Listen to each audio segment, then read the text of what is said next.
सो hey guys, आज की video में मैं आपसे बात करने वाला हूँ ऑक्सीडेशन केमिकल प्रॉपर्टी हमारी जो है एल्कीन की, उसके बारे में। अभी तक हमने क्या डिस्कस कर लिया वो एक बार देख लेते हैं, ठीक है।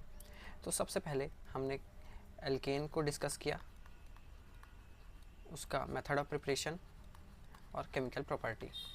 अब हम आ गए हैं एल्कीन्स में। एल्कीन्स की हमने मेथड ऑफ प्रिपरेशन और केमिकल प्रॉपर्टी में एक केमिकल प्रॉपर्टी जो थी एडिशन रिएक्शन वो डिस्कस कर ली, जिसके अंदर 13 रिएक्शंस थी। अगर आपने नहीं देखा है तो पिछले वीडियो में आ रहा है, देख लेना, या फिर यहाँ पे आई बटन में भी आएगा ऊपर, तो वहाँ से आप देख सकते हो, ठीक है। आज हम उसकी बाकी केमिकल प्रॉपर्टीज़ कवर करेंगे। For example oxidation. अगर आपको एल्कीन का कभी भी ऑक्सीडेशन कराना है तो आपको 3 चीज़ें मिल सकती हैं: अल्कोहल, एल्डिहाइड या कीटोन और एसिड। अगर आप कोई माइल्ड या फिर वीक रिएजेंट लेके चलोगे, माइल्ड या वीक ऑक्सीडाइजिंग एजेंट लेके चलोगे, तब आपको अल्कोहल मिलेगा। मॉडरेट ऑक्सीडाइजिंग एजेंट लेके चलोगे तो एल्डिहाइड मिलेगा 1 डिग्री कार्बन अगर होगा, और 2 डिग्री कार्बन अगर प्रेजेंट होगा तो कीटोन मिलेगा।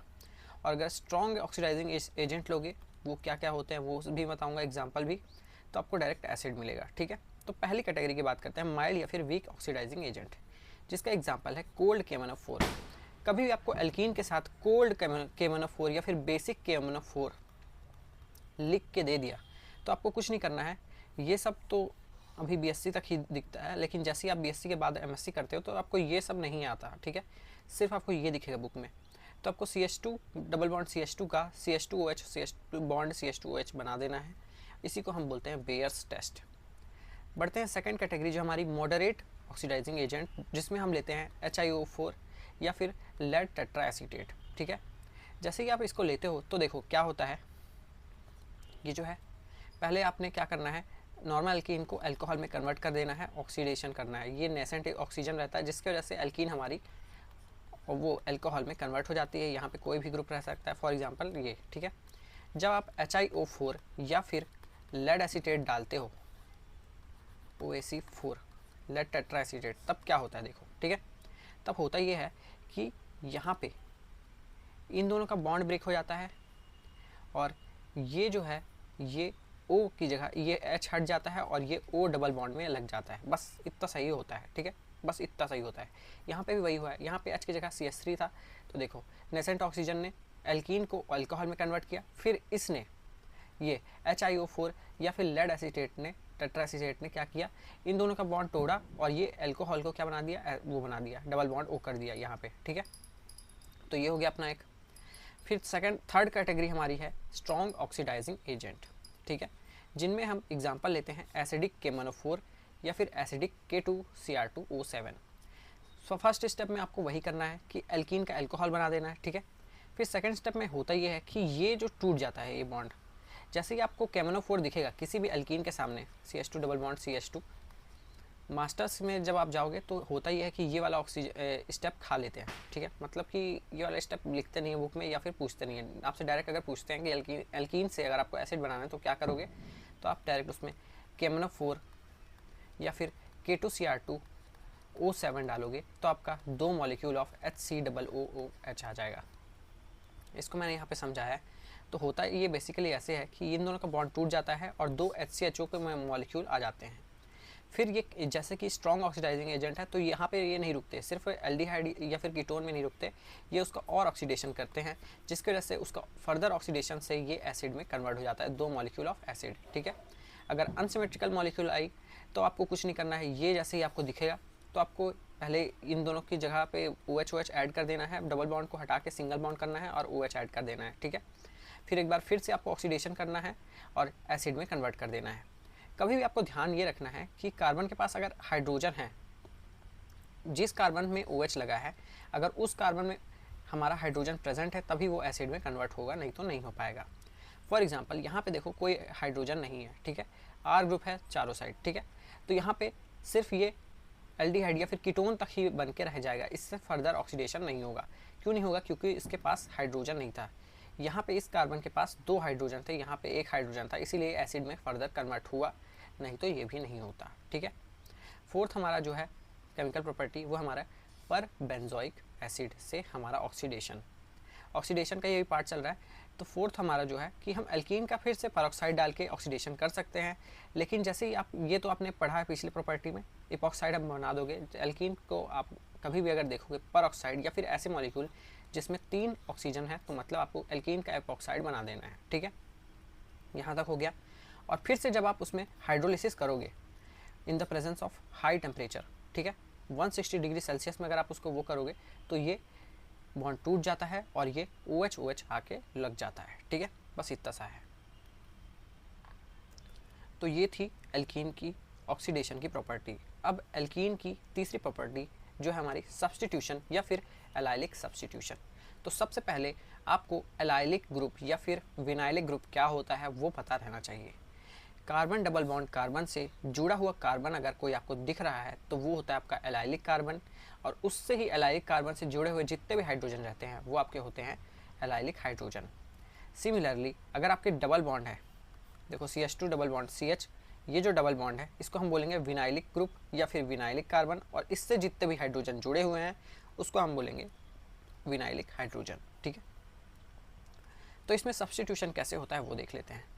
देखो यहाँ पे क्या होता है, फ्री रेडिकल मैकेनिज्म चलता है अपना, ठीक है, सॉरी। तो यहाँ पे अपना फ्री रेडिकल मैकेनिज्म चलता है। ये होता ये है कि CH2, देखो डबल बॉन्ड है तो ये अपना एक इलेक्ट्रॉन ले लेता है, ये अपना एक इलेक्ट्रॉन ले लेता है, ठीक है। फिर होता ये है कि जैसे Cl2 है या फिर Br2 है तो उन लोग भी अपना एक एक इलेक्ट्रॉन ले लेते हैं। मैं आपको यहाँ पे दिखा रहा हूँ, बाकी बाद में अंडू कर दे रहा हूँ ताकि और गंदी ना हो स्लाइड, ठीक है, क्योंकि यही नोट्स आपके काम में आने वाले हैं।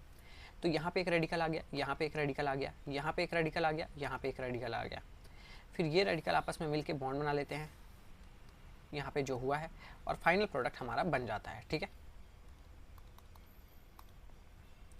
अगर यही रिएक्शन को आप, ये जो रिएक्शन है ये अभी आपने किस में कराई है, यहाँ पे कौन से हम के ग्रुप इन्वॉल्व हुए हैं वो देख लेते हैं एक बार। यहाँ पे आपका इन्वॉल्व हुआ है विनाइलिक ग्रुप, क्योंकि यहाँ पे जो टूटा है वो टूटा है विनाइल कार्बन विनाइल हाइड्रोजन, ठीक है। पर जैसे ही आप इसमें टेम्परेचर डाल दोगे सेम रिएक्शन में, तो होता यह है कि इस पार्ट को कुछ नहीं करता है कोई, बस तोड़ता है तो इसी पार्ट से तोड़ता है। ये देखो CH3 में ये अपना एक इलेक्ट्रॉन लिया, ये अपना एक इलेक्ट्रॉन लिया, और Cl2 अपना यूजुअली ऐसे टूटा, ये अपना एक इलेक्ट्रॉन लिया, ये अपना इलेक्ट्रॉन लिया, तो कार्बन के साथ एक Cl जाके जुड़ गया, और H रेडिकल जो था ये एक रेडिकल बना और ये एक रेडिकल बना, तो 2 Cl रेडिकल हमारे पास थे।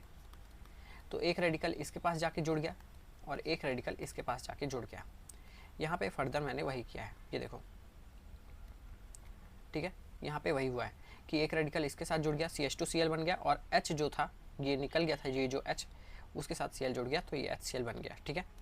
इसको अंडू कर देता हूँ ताकि आप इसको डाउनलोड कर सको तो अच्छा दिखे आपको, ठीक है। बहुत अच्छे से बनाया मैंने नोट्स।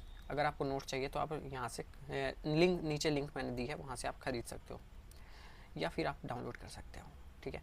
फोर्थ प्रॉपर्टी ये है कि एल्कीन का अगर आपको कभी भी आइसोमराइजेशन कराना है या फिर आपको पता करना है कि आपकी एल्कीन का आइसोमराइजेशन हुआ है, तो आप कैसे पहचानोगे, वो पहचानोगे इस रिएजेंट से Al2SO4 थ्राइस, और यहाँ पे नीचे टेम्परेचर रहेगा 200 डिग्री सेल्सियस से 500 डिग्री सेल्सियस तक, तो आपको पता चल जाएगा आपकी एल्कीन का आइसोमराइजेशन हुआ है। आइसोमराइजेशन 2 तरह से पॉसिबल है, या तो आप उसका डबल बॉन्ड की पोजीशन चेंज कर दो, या फिर आप उसका मिथाइल ग्रुप चेंज कर दो।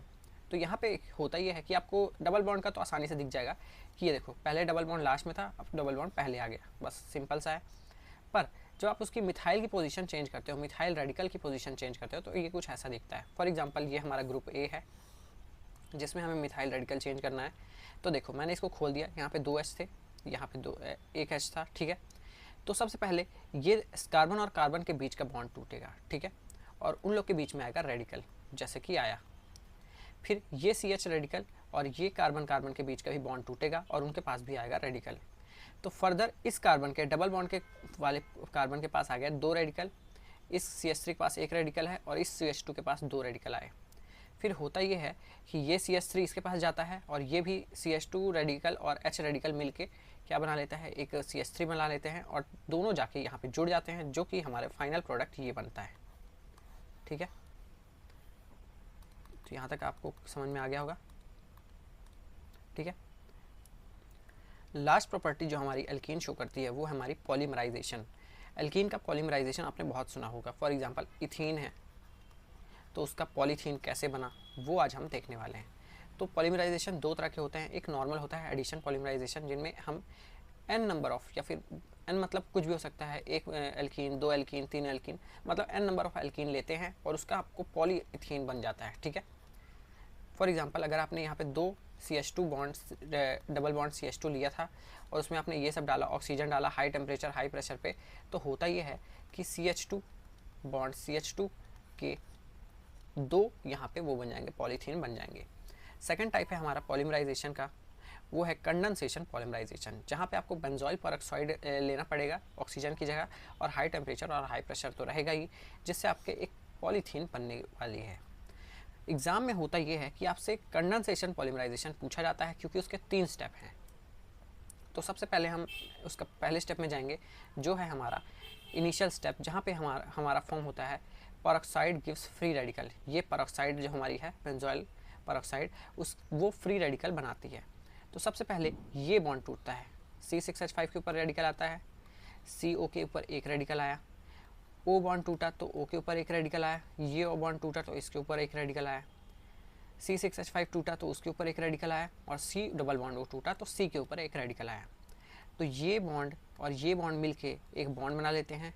सिमिलरली यहाँ पे जो रेडिकल था और ये ऑक्सीजन का रेडिकल मिलके एक बॉन्ड बना लेते हैं। तो जिससे हमें देखने ये मिलता है कि दो हमारे पास CO2 मिले हैं, ठीक है, और दो C6H5 के रेडिकल मिले हैं। तो हमें ये मिल गया, ये मिल गया, ठीक है।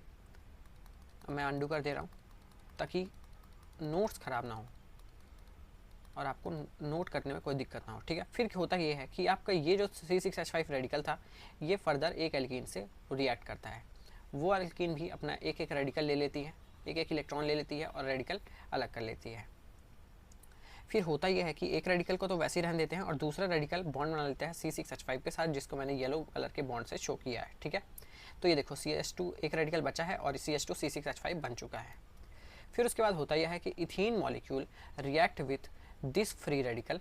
अब फिर से एक इथीन मॉलिक्यूल आएगा जो कि इस रेडिकल से रिएक्ट करेगा और एक नया फ्री रेडिकल बना लेगा, ठीक है। तो यहाँ पे आप बहुत आसानी से देख सकते हो कि ये फिर से रेडिकल था जो हमारा बना हुआ, उसने एक और इथीन से रिएक्ट किया और एक फिर से नया बॉन्ड बनाया और एक और रेडिकल बन गया नया, जो कि बहुत ही बड़ा था। अब हमें अगर इस प्रोसेस को रोकना है तो हमें इसी तरह एक चेन और बनानी पड़ेगी, फिर उसके रेडिकल को इसके रेडिकल से मिलाना पड़ेगा। तो हमने वही किया, फिर से हमने एक रेडिकल बनाया और दूसरे रेडिकल का बॉन्ड यहाँ पे मिलाया और हमारा एक फाइनल सा बड़ा सा पॉलीथीन बन के रेडी हो गया, ठीक है। सो गाइस, ये था छोटा सा video chemical properties of alkanes के ऊपर। आशा करता हूँ आपको ये वीडियो पसंद आया हो। अगर आपको पसंद आया तो इसको लाइक कर देना, चैनल को सब्सक्राइब कर देना, क्योंकि एक सीरीज़ निकलने वाली है जिनमें मैं सारे चैप्टर्स के सारे टॉपिक कवर कर रहा हूँ। सो गाइस, मिलते हैं नेक्स्ट वीडियो में, तब तक के लिए बाय बाय।